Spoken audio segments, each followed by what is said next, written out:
Mother. Why is my son calling her mother? The coronation bells were still echoing through the valley when little Adele Rich reached for my hand instead of his father's. 300 wolves held their breath as the child looked up at me with those silver eyes and spoke the word that shattered everything. Mother. Not to Cassandra, the woman wearing my crown. Not to his father, Torsten, the man who had stolen my throne. Me. Greta. The banished queen they'd all been commanded to forget. If you're already hooked and want to see where this goes, smash that like button right now. And tell me the city you're watching from so I can send you a hug. You're going to need it for what comes next. Let me take you back 6 months. 6 months to the night my entire world turned to ash. I was Luna, queen of the Schwarzwald pack, the most powerful wolf territory in all of Switzerland. My bloodline traced back 12 generations to the first wolves who walked these mountains. The throne wasn't just mine by marriage. It was mine by birth, by blood, by every law our kind held sacred. Torsten was my fated mate. Or so I believed. The moon goddess herself had burned the bond between us, or at least that's what every sign told me. When we met at the solstice gathering 7 years ago, the connection was instantaneous. Electric. His wolf called to mine like a song I'd been waiting my whole life to hear. We married within 3 moon cycles. The kingdom celebrated for 7 days and 7 nights. I was 21. He was 24. We had everything. Power. Love. A future that seemed carved in starlight. I should have seen the cracks.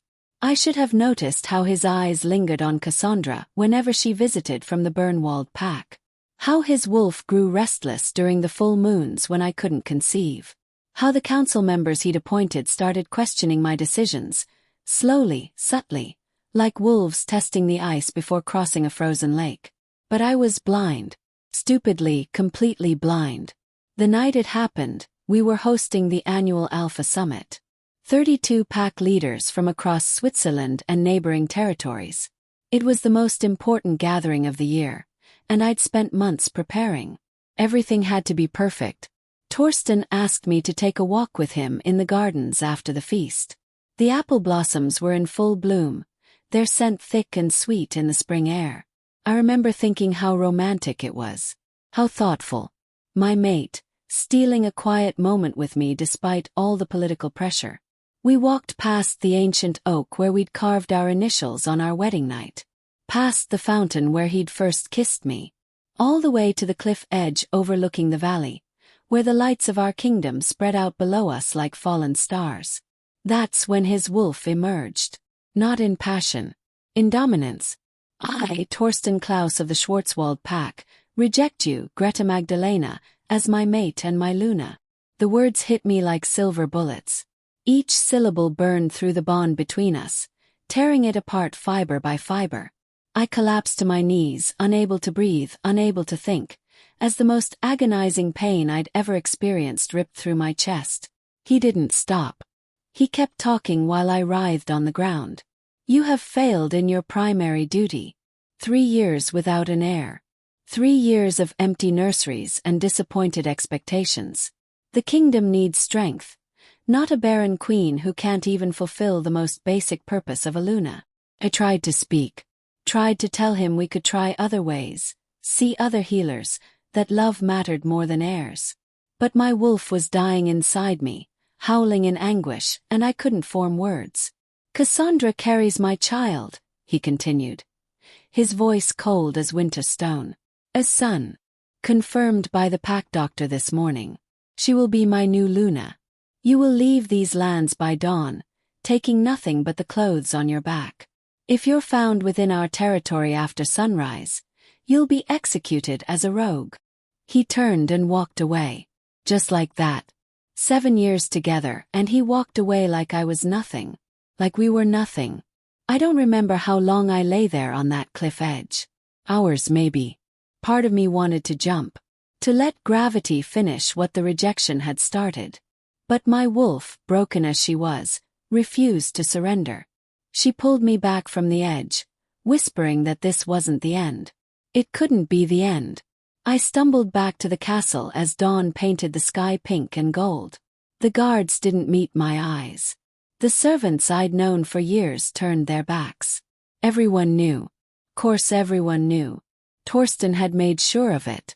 My chambers had been stripped. Every personal belonging, every photograph, every piece of jewelry my mother left me, gone. In their place, a single traveling cloak and a small pouch of coins.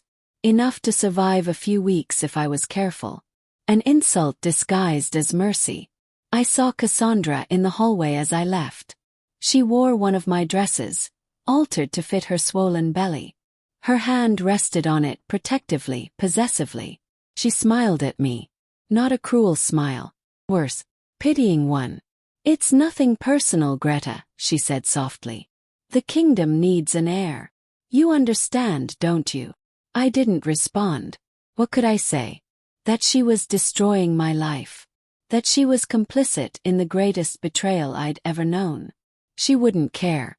She had what she wanted. The throne. The king. The future. I walked out of my own castle as the sun rose over the mountains, and I didn't look back. The months that followed were the darkest of my life. I wandered from territory to territory, always moving, never settling. A Luna without a pack is like a wolf without a shadow, incomplete, diminished, barely alive. Other packs wouldn't take me in. My rejection marked me as flawed, unwanted. Some territories wouldn't even let me cross their borders. I survived on odd jobs in human towns. Waitressing, cleaning, whatever work I could find that didn't require references or background checks. I kept my wolf buried deep, terrified that if I shifted, the pain would consume me entirely. At night I dreamed of Torsten. Not the man who rejected me, but the man I thought I knew. The one who'd promised me forever. The one who'd held me during thunderstorms and laughed at my terrible jokes and made me believe in happy endings. Waking up was agony every single time. I heard news of the kingdom through whispers and rumors. Cassandra had given birth to a healthy son. Adelrich Emil, they named him. The celebration lasted 2 weeks. Torsten declared a new age of prosperity. The council praised his decisiveness in securing the bloodline. No one mentioned me. It was as if I'd never existed. I was living in a tiny apartment above a bakery in Zurich, 4 months after my exile, when the dreams started. Not dreams of Torsten. Dreams of a child. A little boy with dark curly hair and silver eyes, reaching for me, calling for me.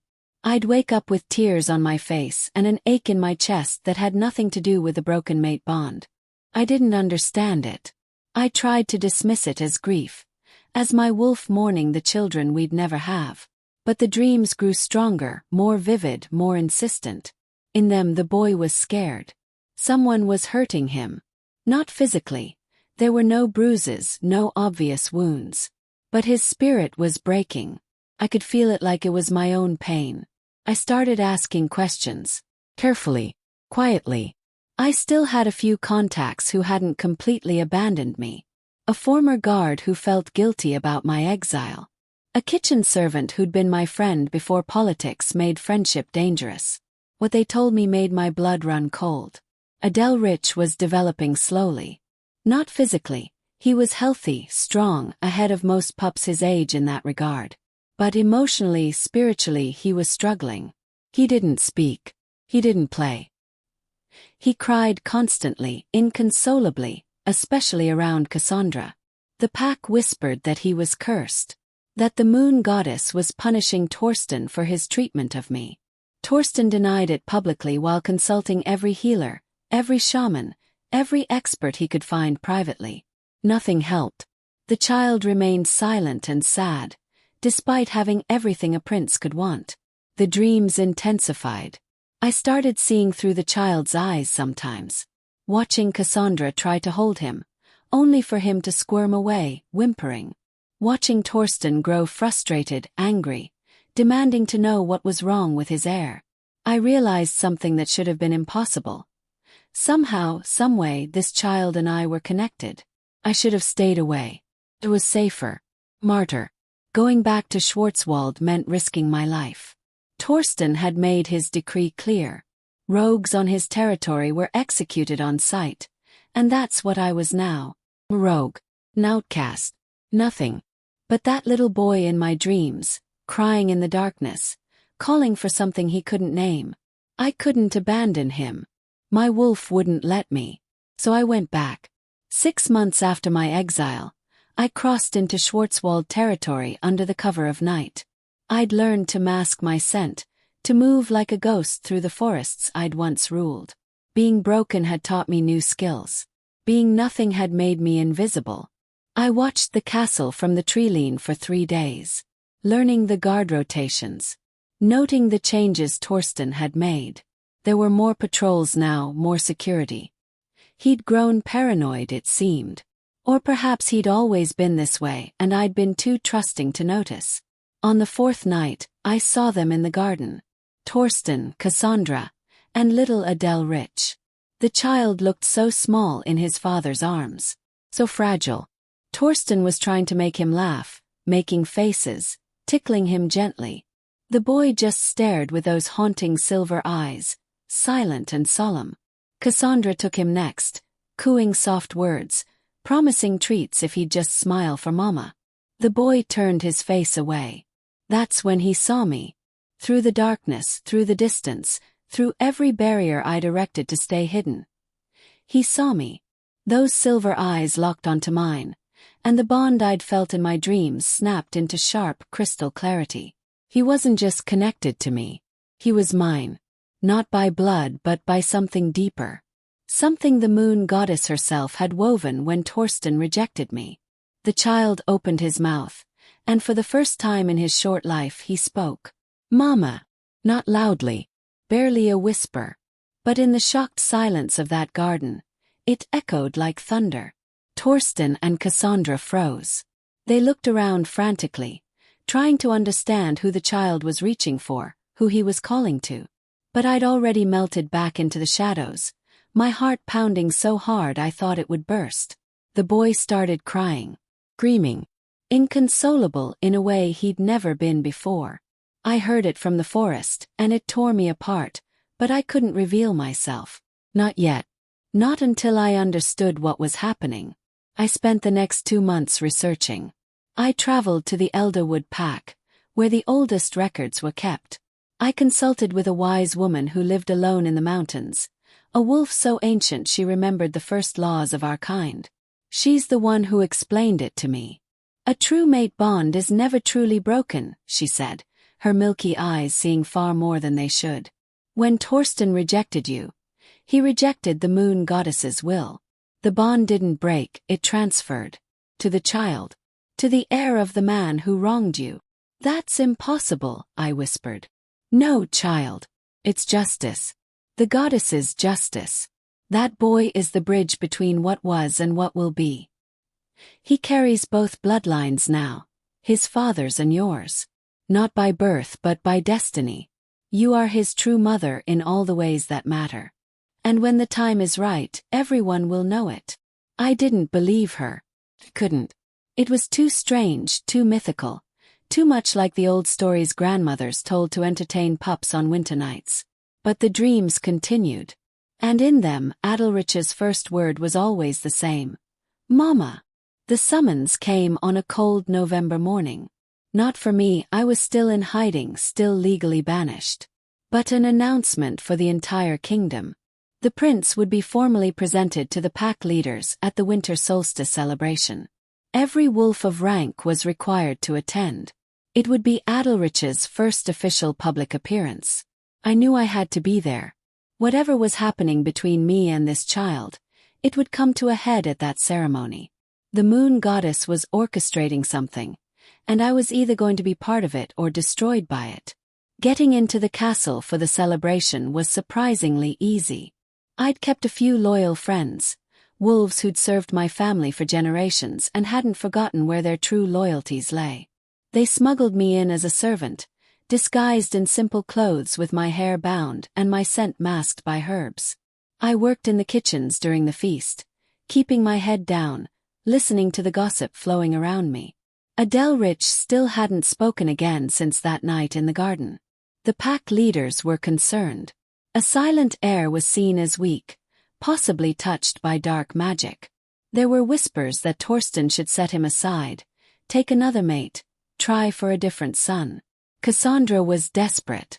She'd consulted every expert, tried every remedy. Nothing worked. The boy remained healthy but hollow, like a beautiful shell with nothing inside. I saw them enter the great hall for the ceremony, the same hall where I'd been crowned Luna 7 years before. Torsten looked older, harder. The weight of the crown had carved lines into his face that hadn't been there during our time together. Cassandra was radiant in silver and white, playing the role of Luna with practiced grace. But I could see the fear in her eyes every time she looked at the silent child in her arms. And Rich. My heart broke for him. He wore tiny formal robes in the pack colors, his dark curls oiled and combed. But his eyes were empty, going through the motions of a ceremony he didn't understand, surrounded by wolves who wanted him to be something he couldn't be. The presentation began. Torsten stood before the assembled pack, his voice strong and clear.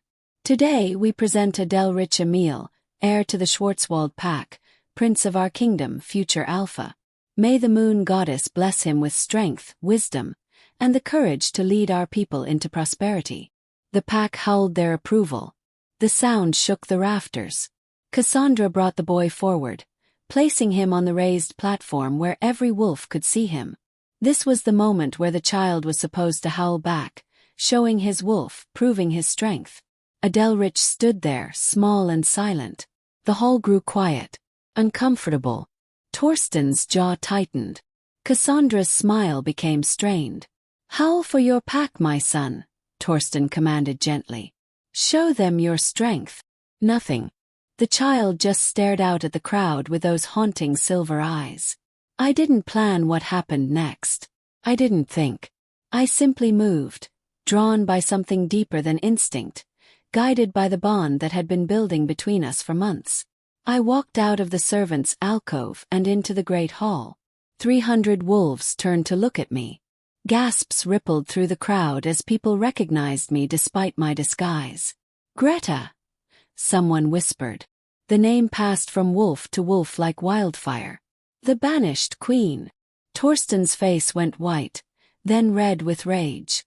Guards, he's her. She's not permitted on these lands. But before anyone could move, Rich saw me. The change was instantaneous. The empty eyes filled with light. The solemn face broke into the first smile anyone had ever seen from him. And he spoke. Not a single word this time, but a whole sentence, clear and loud enough for every wolf in that hall to hear. Mama. My mama came back. He jumped off the platform and ran to me on unsteady legs. I dropped to my knees and caught him, and the moment he was in my arms, the bond exploded into full, glorious life. Every wolf in that hall felt it. The power of it. The rightness of it. This was no ordinary connection. This was the moon goddess herself, declaring her will for all to see. Rich wrapped his tiny arms around my neck and started talking, a flood of words pouring out of him like he'd been saving them all up, waiting for this moment. I knew you'd come, Mama. I saw you in my dreams. Why did you go away? Don't leave again. Please don't leave again. I was so sad without you. So sad. I held him and cried. And I didn't care that every pack leader in Switzerland was watching.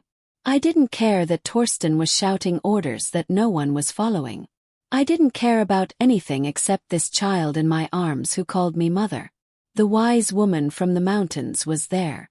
I hadn't seen her in the crowd, but of course she was there. She stepped forward, her ancient voice cutting through the chaos. The moon goddess has spoken, she declared. What Torsten Klaus tore apart, she has rebuilt in a new form. This child belongs to Greta Magdalena, chosen by destiny, bound by divine will. Any who challenge this challenge the goddess herself. An old wolf from the council stood up. Otto Heinrich, who'd served my family for 3 generations. The boy has never spoken before this moment. Never smiled. Never showed his wolf. Look at him now. Everyone looked. Adelrich was glowing, literally glowing with the soft silver light that marked a blessed child. He was babbling happily, showing me his new teeth, his shiny buttons, everything that had happened in the months we'd been apart. "This is impossible," Cassandra protested, but her voice was weak. She could feel it too. The bond that connected me and Adelrich was stronger than anything she'd ever created with the child. Motherhood wasn't about blood or birth. It was about the soul recognizing itself in another. Torsten tried to take control. "This changes nothing. The child is my heir, born of my chosen Luna. That woman was banished for good reason." "What reason?" The challenge came from Wilhelm, an alpha from the Bernwald pack. "That she couldn't conceive quickly enough. That she didn't meet your timeline. You rejected your fated mate, Torsten. We all felt it that night. The bond breaking. And now we feel this. The goddess correcting your mistake." Other voices joined in. The pack leaders who'd come to witness a simple presentation were now witnessing something far more significant. A divine judgment. "Look at the boy," another alpha said. "He's been dying in spirit. Now he's alive. If that's not a sign, what is?" Torsten's support crumbled around him. Even his own council members were exchanging uncertain glances. They'd all seen how the child suffered. They'd all worried about the implications of a weak heir. Now they saw that the weakness wasn't in Adelrich. It was in the situation they'd forced him into. "I won't let her take him," Torsten growled, his alpha authority pushing outward. "He's my son. My heir." "Then why doesn't he recognize you?" the wise woman asked softly. "Why has he never called you father? Why does he only speak, only smile, only truly live when she's near?" The question hung in the air, unanswerable. Adelrich chose that moment to look up at Torsten with those two wise silver eyes. "You made my mama cry," he said clearly. "You sent her away. That was mean." From the mouth of babes, the truth that adults tried to complicate. The pack waited for Torsten's response. This was his moment to show the wisdom of an alpha, to put his kingdom before his pride. Instead, he called for the guards again. "Remove them both. Now." But the guards didn't move. One by one they knelt instead, not to Torsten but to me. Thus, to the bond that burned so brightly even the most loyal soldier couldn't deny it. Otto Heinrich stood and made a formal declaration. "By the ancient laws of our kind, when the moon goddess speaks, we listen. I invoke the right of divine challenge. Let the goddess herself decide who should rule, who should raise this child, who should lead our pack into the future." It was the nuclear option. The right of divine challenge hadn't been invoked in over a century. It meant putting everything before the moon goddess and accepting her judgment, whatever it might be. Torsten paled. He knew what this meant. A divine challenge couldn't be refused without losing all honor and authority. But accepting it meant risking everything on the goddess's decision. "You can't be serious," Cassandra whispered. "I am completely serious," Otto replied. "Too much is at stake. Child, the kingdom, our very relationship with the divine. This must be settled now, properly, before witnesses." The pack leaders voted unanimously in favor. Even Torsten's closest allies could see that there was no other way forward. The ceremony was held 3 days later, on the night of the new moon, the darkest night when the goddess's voice was clearest. We gathered in the sacred grove where our kind had held ceremonies for 1,000 years. Every pack member came. Every alpha. Every wolf of any significance. This wasn't just about Schwarzwald anymore. This was about the moon goddess's will for all of our kind. The rules were simple. Torsten and I would each present our case. Then we would shift and run into the sacred grove. The goddess would guide us to specific tokens hidden throughout the forest. Symbols of leadership, parenthood, wisdom, strength. Whoever returned with the most tokens would win. Would keep Adelrich. Would rule the kingdom. It wasn't about physical strength. It was about spiritual truth. About who the goddess favored. Torsten went first. He spoke of bloodlines and tradition, of his years of service, of his vision for the pack's future. He was eloquent and powerful, every inch an alpha. He didn't mention the rejection. He didn't acknowledge his treatment of me.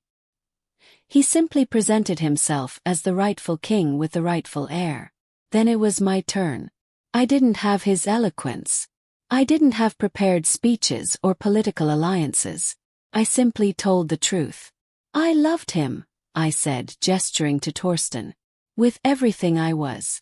I believed in our bond. I tried my best to be the Luna this pack needed. When he rejected me, it nearly destroyed me. I wanted to die. But something kept me alive. A connection to a child I'd never met. A purpose I didn't understand. I looked out at the sea of faces watching me. I don't want the throne. I never wanted power for power's sake. But I want that boy to be happy. I want him to grow up knowing he's loved unconditionally, not just as an heir or a political tool, but as himself. I want him to have what I lost. A family that chooses him every day, not because they have to, but because they can't imagine doing anything else. I touched my heart. The goddess connected us for a reason.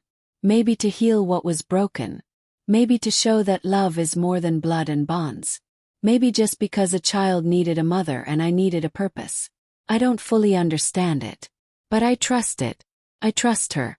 And I'll spend the rest of my life being worthy of that trust if she grants me this chance. The grove was silent when I finished. Even the wind seemed to hold its breath. The wise woman performed the blessing. We stripped and shifted. My wolf emerging for the first time in months, silver and strong despite everything. Torsten's wolf was massive and dark, an alpha in every way. We ran. The forest came alive around us. I could feel the goddess's presence in every tree, every shadow, every shaft of moonlight breaking through the clouds. The tokens called to me, pulling me toward them like magnets. I found the first one within minutes, a small carved wolf pup, symbol of parenthood, hidden in a hollowed log. The second came shortly after, a crown of woven grass, representing humble leadership.